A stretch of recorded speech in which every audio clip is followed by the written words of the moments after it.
Captain Paul Watson founded the Sea Shepherd Society to stay active in a movement he saw stagnating. Sea Shepherd has kept an amazingly steady course over the years, one of direct action to save all marine animals. A former maritime sailor and Canadian Coast Guard officer, Paul led 5 campaigns against Canada's brutal harp seal hunt between 1977 and 1983.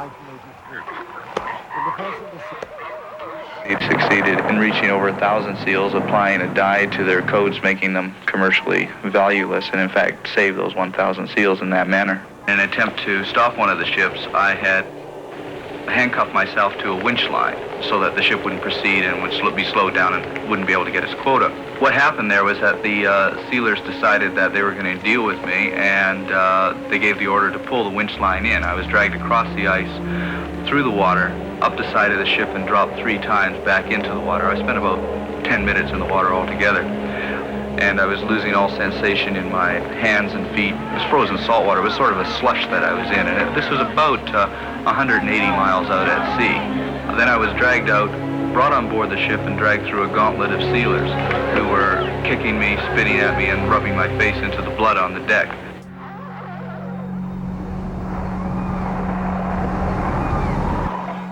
Two men stand between an icebreaker and the seals.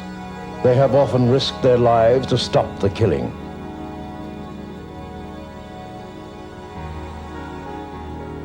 In defense of the seal, Captain Paul Watson became a human symbol for compassion and bravery.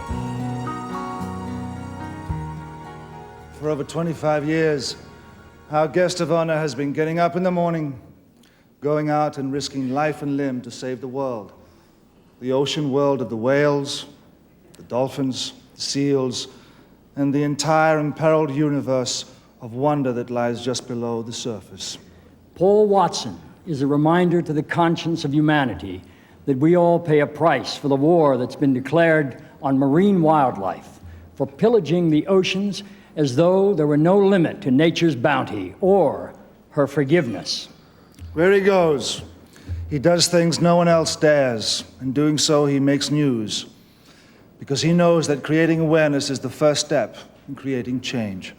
Perhaps no one else alive better understands the power of the media to change minds. In using that power, he has saved the lives of countless numbers of our fellow creatures. For his defense of the defenseless, and for reminding us all of what one person can do, we are proud to honor the founder of the Sea Shepherd Conservation Society, Captain Paul Watson.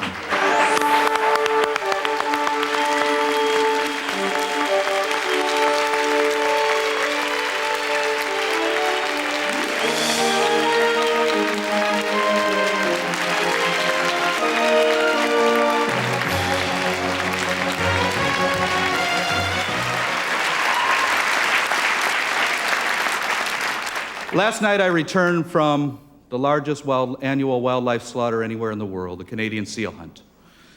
Last week with me was John Paul DeJoria and his daughter Alexis, along with Sea Shepherd Executive International Director Lisa DiStefano. The seal hunt started on the 15th of March, and we were there in the ice with our ship. But there has not been any seals killed to this date. But that was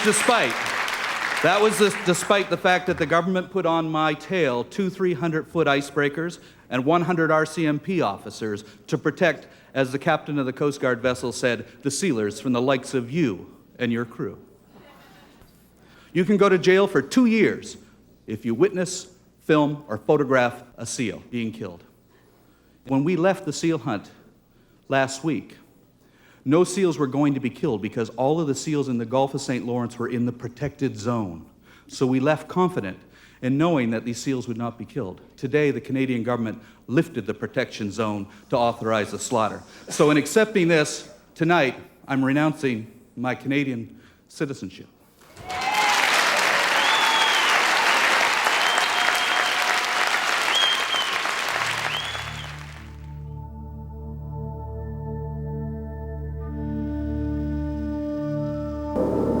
Canada has spent millions of dollars researching new markets. There is no market for seal pelts. There's over 1 million pelts in a warehouse in Norway that can't be sold.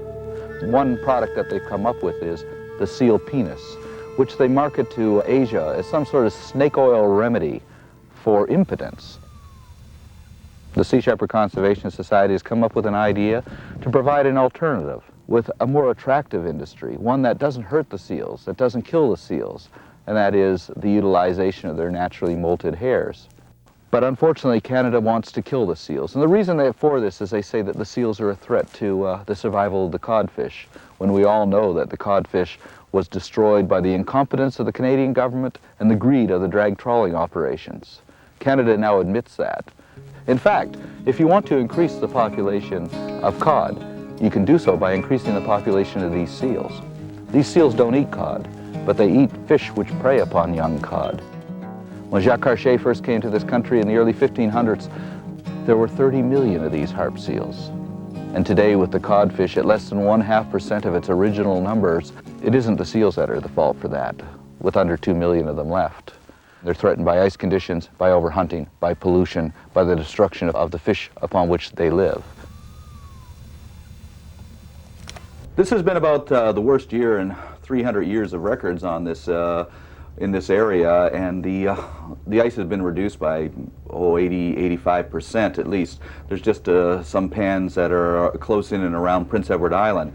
The entire Gulf of St. Lawrence should be covered with ice, and this has presented a great obstacle for the seals. A lot of the pups were probably born in the water and drowned, and yesterday we observed a lot of the pups falling off of the very small pans, and we had to rescue one of them right beside the ship. And so this is going to have a significant impact on seal populations, and I think it's really irresponsible for the government of Canada to be issuing seal hunting licenses without any of their scientists making a determination on the health of the seals. The government hasn't expressed any concern for the seals at all. Their only concern is that we might be interfering with the people who plan to kill them. And so they've got a Coast Guard vessel not far from us and numerous flyovers by Department of Fisheries, Oceans, and helicopters. I understand that the RCMP have a SWAT unit ready to pounce on us if we make any move towards the sealers. So that's where their concern lies. Sea Shepherd, this is Cindy. I'm sorry for the noise, sir. We have Mr. Albert in Charlottetown. We're here to protect fishing boats from people like you, sir. You know, I just would like to know who's protecting Mother Nature from people like you and your government. Over. Well, to cut the conversation short, sir, I believe it's you who is trying to do that. No, you don't understand. You need to get out of here with your film. They're coming back. They're coming back from the airport. They're going to confiscate. You're going to get everything, okay? Between being a protester and a reporter, I've been scared a lot of times, but I was terrified this time.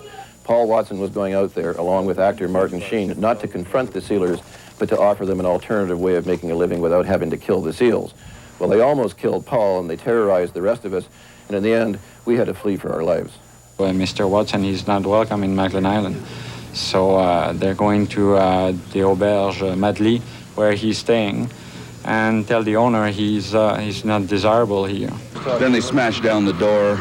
I got in, they smashed the other door down, and then I was facing about 50 of them in a very small room, and they hesitated, and then one of them came over and punched me in the side of the head, at which point I was able to knock 3 of them down with a stun gun that I had, but the others then just piled in. It was like an avalanche of people, and then the QPP managed to get through, grab me, and haul me through the crowd to the police car, at which point when I got in the police car, the window exploded because a brick came through the window, and we got to the airport. They got a charter plane and forced me to leave. What I was really worried about was that my crew and everybody were forced to stay behind. That was the first time in my whole life I had so much fear about my own life.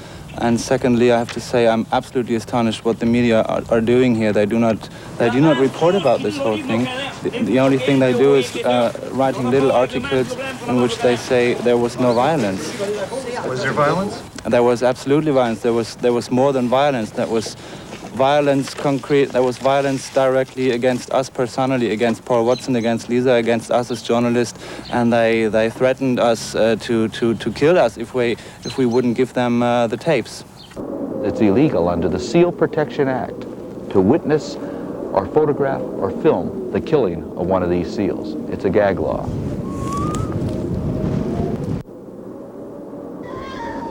It's illegal to approach within a half a nautical mile of a seal hunt. It's illegal to fly under 2,000 feet of a seal hunt. And yet, for $1, you can get a license to kill the seals and cut off its penis. And if we're going to stop that, we're going to have to stand up to the Canadian government and say, no, we're not going to take this anymore. It's always been my lifelong ambition to shut down this seal hunt, ever since I was a boy of 9. And we will be doing this for the next 20 years if need be. Our efforts will protect these species and make sure that they're around on this planet 1,000 years from now, 10,000 years from now, 1,000,000 years from now. Our efforts today can make that difference.